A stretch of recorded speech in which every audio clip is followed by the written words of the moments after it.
basically that your father isn't here to speak for himself, Yeah. to say whether or not he wants that song played. Right. How did you react to hearing that, and what do you think your father would say?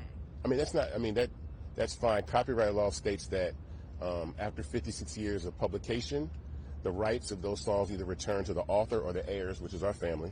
They've returned to our family. We have a right to defend and protect our copyright, and we did. Other than that, I've never wanted this song to be associated with Donald Trump in the manner that he was using it, because it was something that he used repeatedly, more than any other song at his rallies. He's been playing this song for 4 years almost, over and over again at rallies.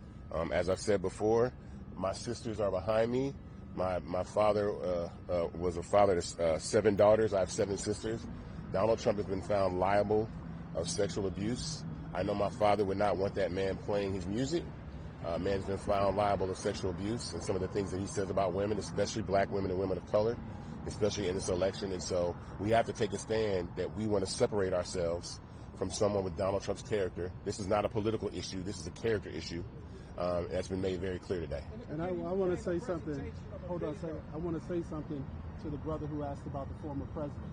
If you heard the judge clearly, the judge said you need a license. And that's a very, very telling statement, because there are 51, 52 plus illegal uses that do not have a license. So for a judge this morning to say that Donald Trump and Team Trump and some of the other defendants who've now capitulated and said they will get us documents or they will work it out, they will pull things down, it's a very important point that the judge said you need a license under Title 17.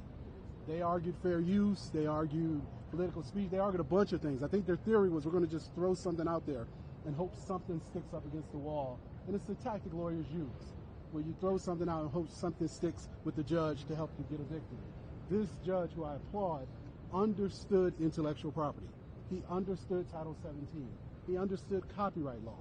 And by him understanding everything, he was able to tell Team Trump, you don't have a license. You don't have a license. So don't use his music anymore, period. Now that gets into us moving this case ahead. As Attorney Green and Attorney Griggs know, we'll move this case ahead now and start with discovery, depositions, and a lot of other things to basically make them pay. And the damages are in the millions. The damages are in the millions when you talk about this many willful copyright infringing songs and videos. But if the Trump campaign were going to be able to get the license that the judge suggested they needed to make, you still have any No, it's after that license has been terminated by BMI, there's any opportunity to return to use the song. And that was told to him over 100 days ago, and he continued to use the song. So there's no coming back from using the song. And how do you respond to the suggestion in court today that this is all politically motivated on your part? That's totally not politically motivated. I've been doing these cases for almost 30 years. We've gotten probably 250 plus artists out of bad contracts in situations like this. This is what we do. I saw him post something on August 3rd, and I called him from Chicago and said, do you want us to handle this? And he said, please step in.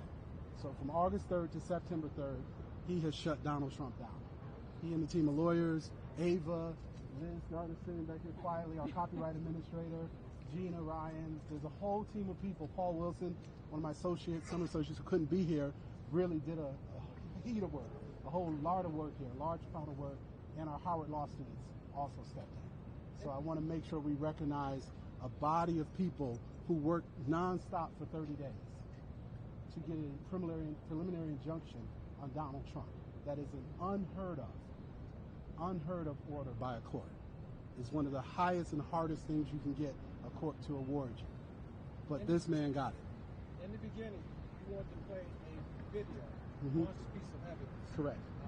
The opening was powerful. Are you disappointed that the judge didn't allow you to play the entire video? You said it in the elevator. He played it through. Yeah, he played it exactly where I wanted him to know that Isaac Hayes was a songwriter and had written amazing records like Hold On, I'm Coming and Soul Man for artists like Sam and David. He established himself as a writer. So for people to think that nobody knows that Isaac Hayes wrote Hold On, I'm Coming, that's just simply not true. He was inducted into the Songwriters Hall of Fame along with David Porter in 2005. So very many people that know. And more importantly, the people that we do business with that could affect Donald Trump using our music know who Isaac Hayes is and who the writer of that song is.